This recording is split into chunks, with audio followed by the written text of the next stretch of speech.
Now, all doors aren't created equal, and the price can vary greatly. What you need to look for is a solid door. So I can cut bits out, and it's still going to be structurally sound.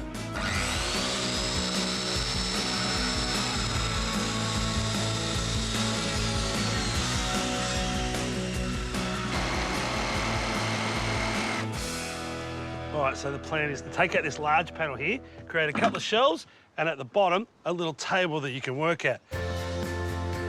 Keeping with the theme and my budget, nothing.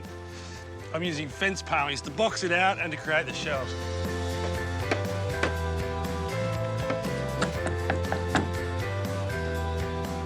All I'm going to do is make a box that sits behind what I've cut out, and then I can cover up where the joint would be between the door and my box.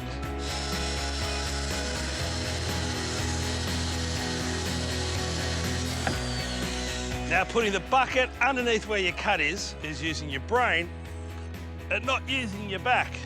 It might save me 20 or 30 times of bending over. You can see on the end of the palings all the beautiful colours. But if you clean them up all the way, I think you lose a little bit of its character because it doesn't show its age. So underneath this grey, if I hit it with a belt sander, I can expose a bit of the colour, but leave enough of the grey to give it the character.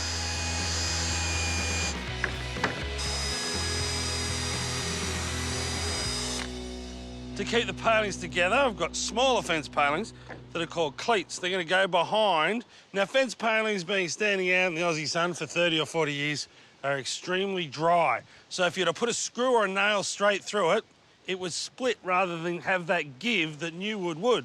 So I've pre-drilled everything that I need to do, and I've used this smart little bit. You've got your drill bit that's just slightly smaller than your screw, but at the end here, it sort of swages out, and that creates a hole for the screw to sit in and get a nice, neat finish.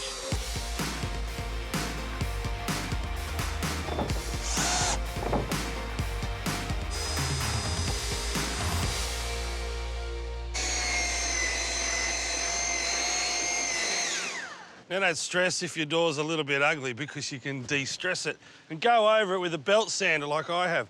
I've taken off a little bit of the white. I've exposed some yellow and cream underneath and a lot of timber, and you can see how beautiful the timber is of the old door. By de-stressing it, you end up making it look that shabby chic, which is very trendy. Apparently, Tara told me so. Now, to keep it all together, I've got larger brackets at the bottom so I can sit on it, and I've got a couple of smaller ones at the top just so that it won't fall back away from the door. Screw it all together, make sure the screws are long enough to bite, don't go through your timber.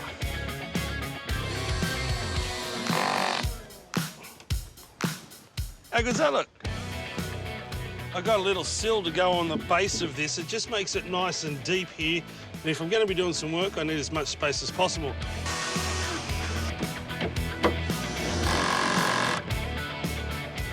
Now just got to find it a home. How cute's that? Now, it's super important that you fix it off to the wall behind so it can't tip forward. Now, what I like about this most is you can't go down the shop and buy it. I've never seen anything like it. You've got the charm because it's old world, but you've got the shelves where you can show off a few of your knickknacks and your pots, and this practical space where I can chop plants up and repot them or divide a succulent.